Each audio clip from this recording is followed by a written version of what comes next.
माताएं हैं जो अपने अपने शंकर जी को साथ में लेकर आई हैं कथा सुनने के लिए? हाथ ऊपर करके बताओ जिनके पतिदेव भी कथा में आए हैं। 1 2 3 4 5 6 बस।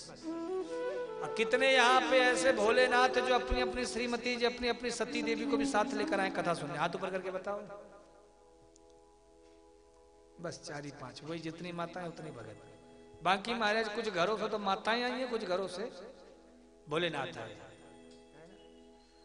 कथा कहती है कहीं भी जाओ सुन लेना चाहिए, तो दोनों को जाना चाहिए। एक मैया जी मुझे बोली, बोले महाराज जी मैं तो जाती हूं लेकिन मेरे पतिदेव नहीं जाते हैं कथा में। मैंने कहा क्यों नहीं जाते? बोले वो कहते तू जा रही ना कथा में, मुझे 50% मिल जाएगा।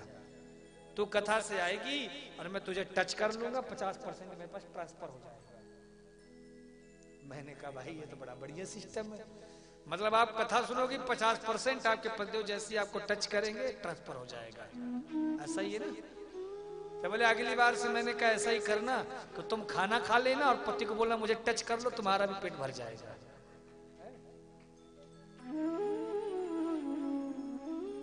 बोलो जय श्री राम।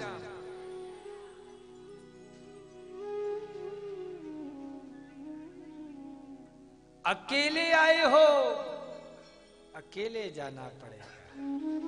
नाम धन का खजाना तो होना पड़ेगा, बढ़ाना पड़ेगा, इसलिए नाम धन का खजाना बढ़ाओ।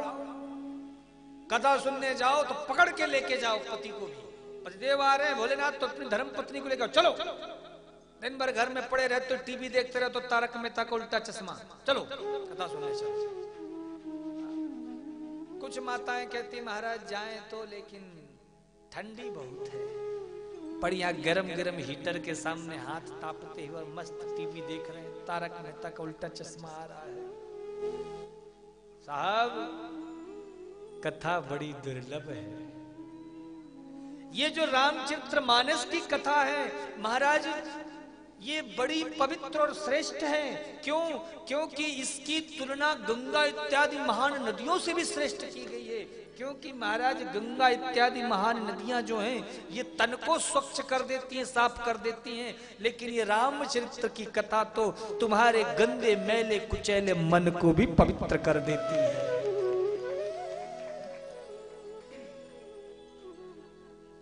इसीलिए साहब कथा में आओ बस आनंद में डूबते रहो। और एक बात बताऊं, गंगा स्नान करने के लिए आपको जाना पड़ेगा प्रयागराज, हरिद्वार, काशी, लेकिन ये रामचरित्र रूपी गंगा है ना, इसमें स्नान करने के लिए आपको कहीं नहीं जाना पड़ेगा, क्योंकि ये पवित्र करने के लिए स्वयं आपके कोरबा में ही प्रकट हो गई है। इसलिए वो कितने अभागी होंगे, कितने महाराज निराभिमानी होंगे जो ऐसी ज्ञान गंगा में डूब करके भी और अपने जीवन का कल्याण नहीं कर पा रहे।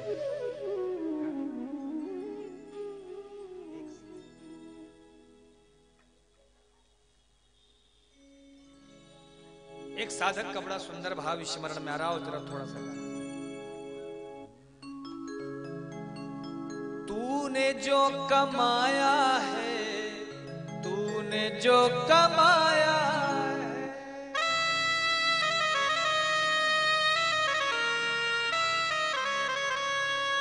तूने जो कमाया है दूसरा ही खाएगा, खाली हाथ आया है। बचपन बीता खेल खेल में भरी जवानी सोया, देख बुढ़ापा अब क्या सोचे, क्या पाया क्या खोया। जब मृत्यु नजदीक आती तब ध्यान आता, अरे चलो अभी तो चारों धाम करना। महाराज जी चित्रकूट कब बुलाएंगे? अरे भैया जिंदगी भर तो तुम कश्मीर, कुल्लू, मनाली, आगरा घूमने में लगा दिए, कभी वृंदावन, हरिद्वार, काशी, गोदावरी, चित्रकूट घूमे? जब तक शरीर में बल था, शक्ति थी, खूब बच्चे महाराज बादाम का हलवा खिलाते, पिताजी प्लीज सेवा का मौका दीजिए। शरीर से बल गया, धन गया, संपत्ति गई, बच्चे भी जवाब देते हैं दिन भर क्या कचर कचर लगाते हो, जाओ वो वहां रविशंकर नगर में कथा हो रही, जाओ वहीं जाओ कथा सुनने। ये तो जाओ, वो चित्रकूट महाराज जी बड़ा बोलते हैं ना, क्या लेके जाए, उनके आश्रम में जाओ। जब हम छोटे थे ना मेरी माताओं, तो हमें गुब्बारे खिलौने बहुत अच्छे लगते थे। थोड़े बड़े हुए तो साइकिल वगैरह बहुत अच्छी लगने लगी। थोड़ा और बड़े हुए तो फटफटिया मोबाइल फोन बड़ा प्रिय लगने लग गया। थोड़े और बड़े हुए तो महाराज गाड़ी दुकान मकान अच्छा लगने लग गया। रुपया से बड़ा मोह जुड़ गया। पर जैसे ही महाराज बुढ़ापा आया, एक 70-80 साल के आदमी को यदि ये कहा जाए, लो भैया फलाने गाड़ी ले ली जाए, वो कहेगा क्या फायदा, कितने दिन की जिंदगी बची है। फिर अंत में भजन ही अच्छा लगता है। तो अंत में जो साथ देगा उसको जब सब जगह से ठोकर खाने के बाद तुम पकड़ोगे तो क्या बड़ी बात हुई। तुम सबसे पहले उस भजन को पकड़ लो और संसार के इस मोह को छोड़ दो। संसार को मोह छोड़ने का मतलब ये नहीं कह रहा हूं कि तुम बाबा जी बन जाओ, मेरे शब्दों का आप गलत अर्थ मत लगा लो। मैं कहता हूं खूब पैसा कमाओ, लेकिन उसमें अपने मोह को, अपने तृष्णा को इतना मत लगा लो कि वो तुम्हें दुख देने लग जाए, उससे तुम्हें पीड़ा हो। ऐसा नहीं, समझ रहे हो ना बात को? तूने जो कमाया है, तूने जो कमाया है, तूने जो कमाया है, दूसरा ही खाएगा। खाली हाथ आया है, खाली हाथ जाए।